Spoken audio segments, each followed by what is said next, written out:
Welcome back, everyone. Several passages in the Quran describe Satans and jinn that try to listen in to the heavenly council.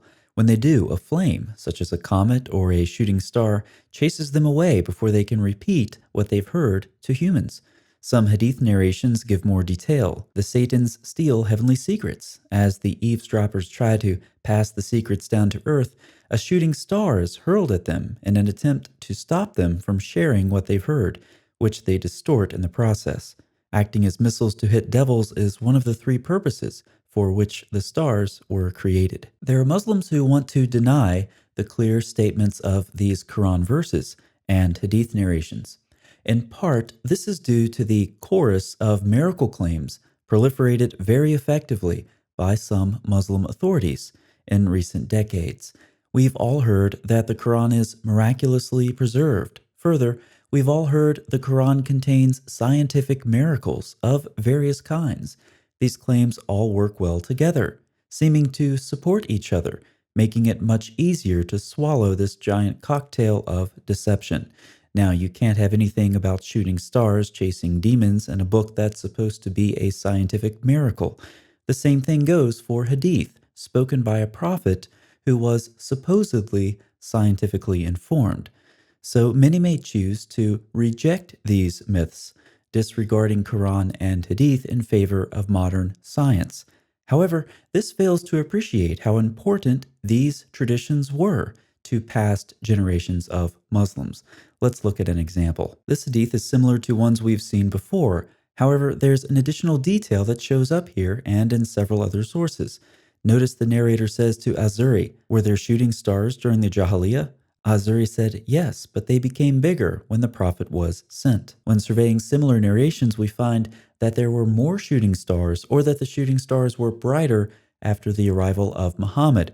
For Ibn Abbas and others, something changed when Muhammad came. Such traditions are likely connected to Surah 72, 8, and 9. In this passage, the "we" refers to jinn who are speaking, and that "we," the jinn, touched the sky and found it filled with harsh guards and piercing flames, and that we used to sit there on seats to listen in, but whoever listens now finds a piercing flame lying in wait for him. Ibn Kathir gives us a similar explanation. It used to be that shooting stars occurred before this, that is, the revelation of the Quran. However, it did not happen much, rather only occasionally. Then they found the Messenger of Allah reciting the Quran while leading his companions in prayer.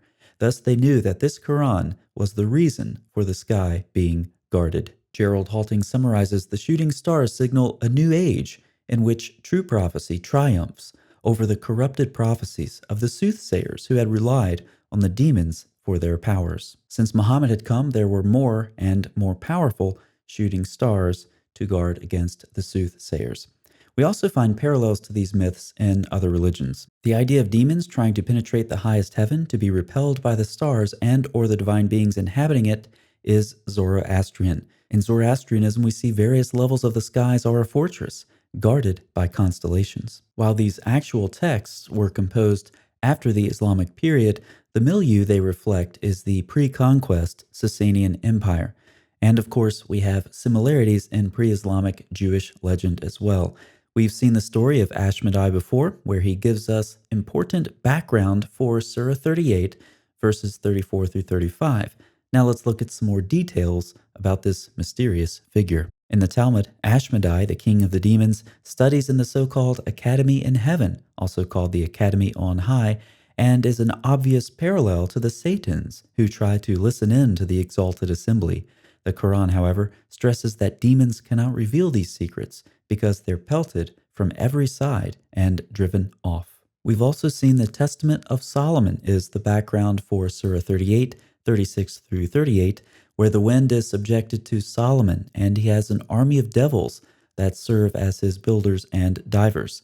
In the same work, we read, he, referring to the demon Ornios, responded, "We demons go up to the firmament of heaven, fly around among the stars, and hear the decisions which issue from God concerning the lives of men." Though some of these verses and narrations are an embarrassment for many Muslims today, they were a source of pride for the early Muslims, and the clear meaning of these texts cannot be denied. Additionally, looking at similar myths and other sources gives us some important indicators of the milieu in which the Quran and hadith originated. Thanks for watching.